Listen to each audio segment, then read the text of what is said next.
to action. Insights alone won't move the needle, action does.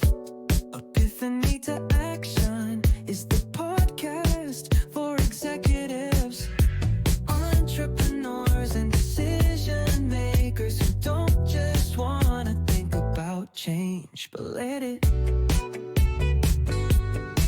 Gaslighting rarely looks dramatic at first. Nobody knows. It sounds like you're too sensitive.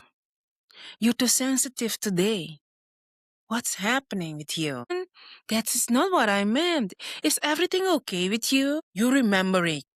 You are remembering it wrong. No, you are remembering it wrong. So you. Over time, something subtle happens in your nervous system, in your thinking, in your being, okay? Even though you are so smart, so intelligent, so wise, you start doubting. You stop trusting your memory. You stop trusting your instincts. You stop trusting your emotional signals that are so clear telling you, hey, something is wrong, but you second guess yourself. And because you're intelligent and capable, because of that, you don't collapse. You stay strong. You stay standing. That's what we do. We the strong woman who carry it all for everybody, but ourselves in those moments. So you compensate. You compensate, you gather more data. You gather more data. You gather more data, you ask for more opinions, you delay decisions until they feel safe, kind of. So now it feels safe. You have asking so many people, and especially your abusive, narcissistic partner. Because you become codependent. Deeply. Eventually, you become also disconnected from your inner authority. And it's not even also.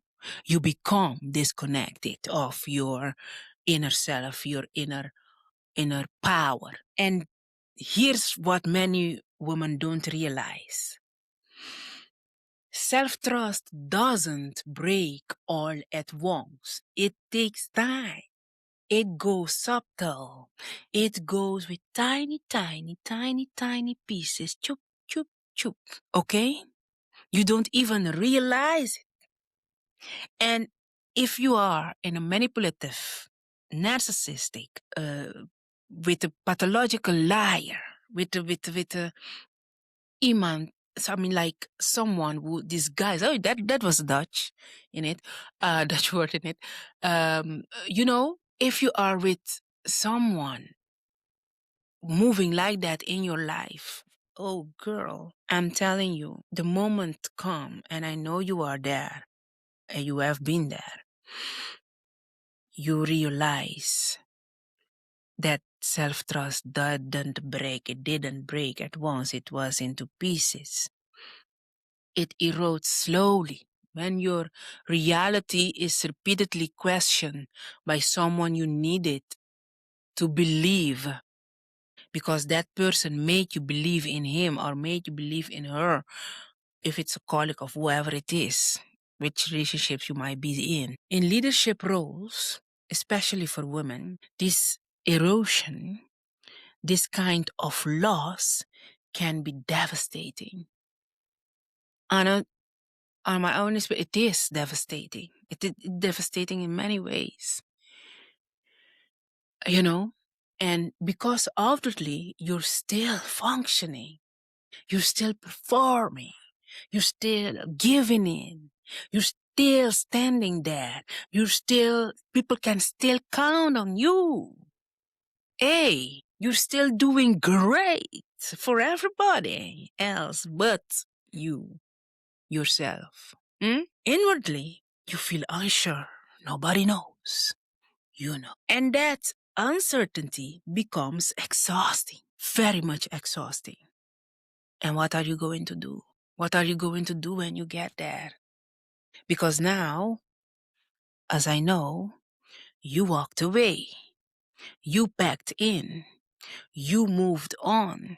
You are on your healing process now. So knowing that the self-trust you lost, you've got to work on, I'm going to help you in this episode to bringing that change, to reframe that bad narrative. Because you need your self-trust. You need your self-trust to take important decisions from now on in your coming life.